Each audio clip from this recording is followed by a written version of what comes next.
आज की तारीख में दुनिया की सारी कंट्रीज की 80% इंटरनेशनल ट्रांजैक्शंस डॉलर्स में होती है और इन ट्रांजैक्शंस की सिर्फ एक दिन की वैल्यू $7 ट्रिलियन है। कोई भी कंट्री चाह के भी डॉलर के बिना सरवाइव नहीं कर सकती, इतना पावरफुल आज डॉलर है। और इस एडिक्शन की वजह से यूएसए को कमाल के बेनिफिट्स मिलते हैं, ऐसे बेनिफिट्स जो दुनिया में किसी और कंट्री के पास है ही नहीं। ये बेनिफिट्स यूएसए को बाकी कंट्रीज के ऊपर एक पावर देते हैं और दुनिया को बुली करने की हिम्मत। तो चलिए शुरुआत से शुरू करते हैं।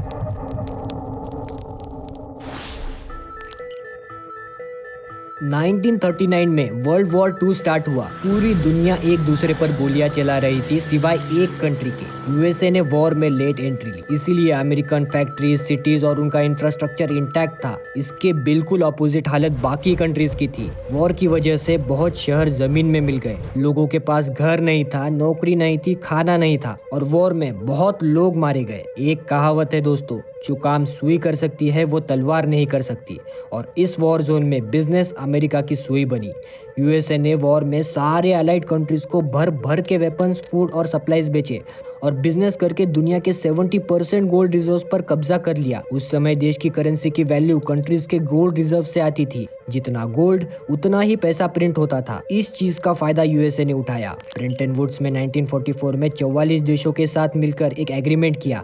उस समय तय किया कि हर देश की करेंसी यूएस डॉलर से पैक्ड रहेगी और डॉलर खुद गोल्ड से पैक्ड रहेगा। एक झटके में डॉलर पूरी ग्लोबल इकोनॉमी का एंकर बन गया।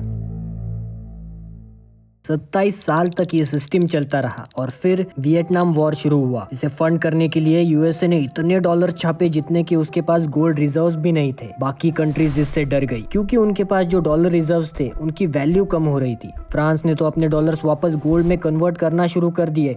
अब डॉलर का दबदबा बनाए रखने के लिए उस वक्त के प्रेसिडेंट रिचर्ड निक्सन ने एक तरकीब निकाली।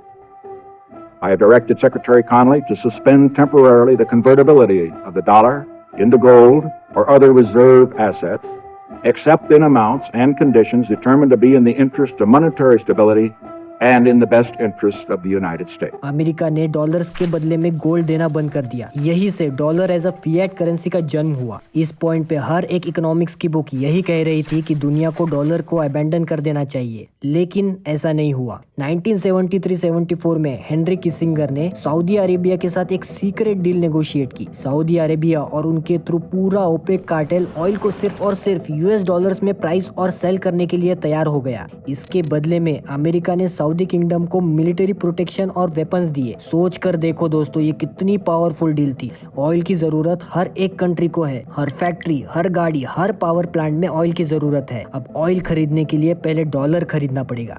यही से पेट्रो डॉलर सिस्टम की शुरुआत हुई। अब डॉलर डोमिनेंस के पीछे ऑयल को छोड़ ये 4 और रीजंस है। पहला, ट्रेड इनवॉइसिंग।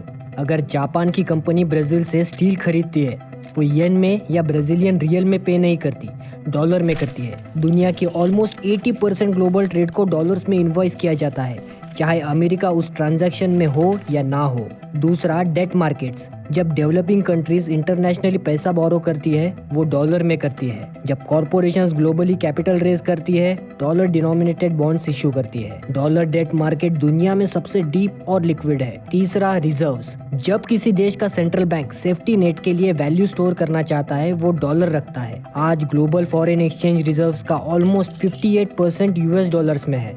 और चौथा, Swift. Global payment system Swift, जो दुनिया भर के हजारों बैंक्स को कनेक्ट करता है, डॉलर ट्रांजैक्शंस के अराउंड बनाया है। और ये सब एक दूसरे को रीइंफोर्स करते हैं। कंट्रीज डॉलर्स इसीलिए रखती है क्योंकि ट्रेड डॉलर्स में होता है। ट्रेड डॉलर्स में इसीलिए होता है क्योंकि डेट डॉलर्स में है। डेट डॉलर्स में इसीलिए है क्योंकि रिजर्व्स डॉलर्स में है। ये एक सेल्फ रीइंफोर्सिंग लूप है जो 50 साल से चल रहा है और इसके बेनिफिट्स यूएसए को one of the most dangerous countries बना देती है।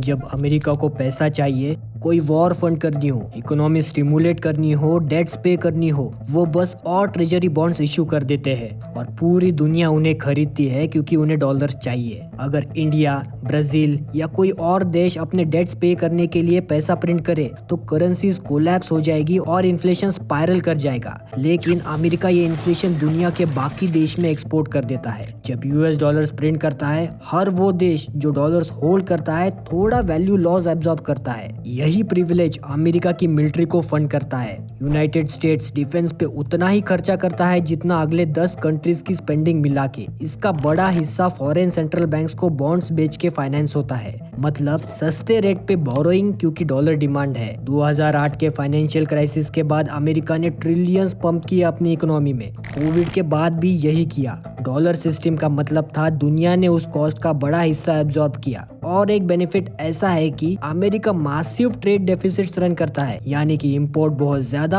और एक्सपोर्ट कम। नॉर्मली ये किसी भी करेंसी को कमजोर कर देता, लेकिन दुनिया को सिंपली डॉलर्स खरीदने पड़ते रहते हैं, तो डेफिसिट हर साल बढ़ता रहता है बिना किसी पनिशमेंट के। लेकिन इन सब में एक हिडन कॉस्ट है जिसे इकोनॉमिस्ट ग्रिफिन डिलेमा कहते हैं। इन डेफिसिट्स का मतलब है अमेरिकन मैन्युफैक्चरिंग डेकेड्स में हॉलो हो गई। स्ट्रॉन्ग डॉलर अमेरिकन एक्सपोर्ट्स को एक्सपेंसिव बनाता है और इम्पोर्ट्स को चीप। ये वो डीप टेंशन है जो आज अमेरिकन पॉलिटिक्स को एक्सप्लेन करती है। अब अमेरिका को सिर्फ एक डिसएडवांटेज है, पर बाकी सब कंट्रीज को बहुत ज्यादा है। एक डिसएडवांटेज ऑलरेडी हमने डिस्कस किया है, जो है लॉस ऑफ वैल्यू। दूसरा, जब US federal reserve interest rates बढ़ाता है, जैसे उसने 2022 में एग्रेसिवली किया, कैपिटल इमर्जिंग मार्केट से निकल के वापस अमेरिका जाती है हायर रिटर्न्स के पीछे। डेवलपिंग नेशंस की करेंसीज क्रैश करती है, इंपोर्ट कॉस्ट स्पाइक करता है, इन्फ्लेशन बढ़ जाता है, डेट्स अनपेएबल हो जाते हैं। यही 1997 के एशियन फाइनेंशियल क्राइसिस में हुआ, 2013 के टेपर टैंट्रम में, 2022 में श्रीलंका। और फिर है सबसे पावरफुल वेपन, सैंक्शंस। क्योंकि ग्लोबल ट्रेड और बैंकिंग डॉलर रेल्स पे रन करता है, अमेरिका किसी भी देश को ग्लोबल इकोनॉमी से कट कर सकता है, बस उनका डॉलर ट्रांजैक्शन का एक्सेस रिमूव करके। ईरान डेकेड से ये रियलिटी में जी रहा है। 2022 में जब रशिया ने यूक्रेन पे इन्वेजन की,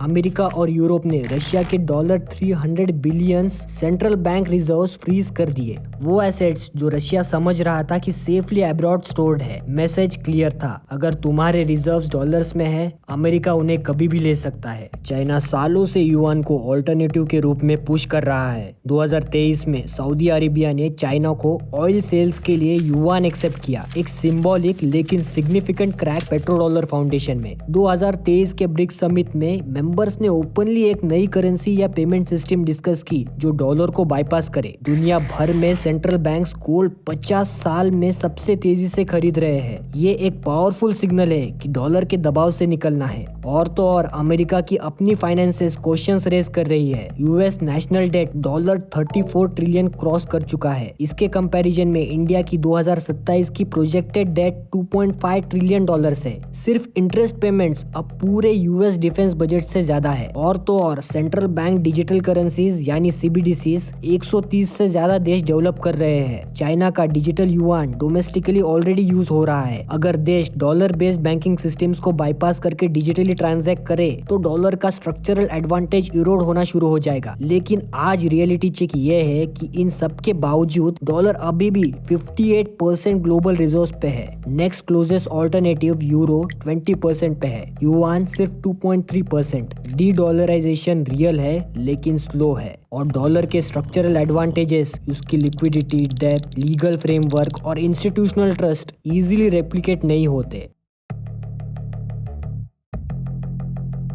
अगर इस वीडियो ने आपको दुनिया को थोड़ा और बेटर समझने में हेल्प की, तो इसे किसी ऐसे इंसान के साथ शेयर कर दीजिए जिसे लगता है ये जानना जरूरी है। और अगर आपको ये वीडियो पसंद आया, लाइक एंड सब्सक्राइब कर दीजिए ताकि मैं आपके लिए ऐसी इंफॉर्मेटिव वीडियोस लेकर आ सकूं। मिलते हैं अगली वीडियो में।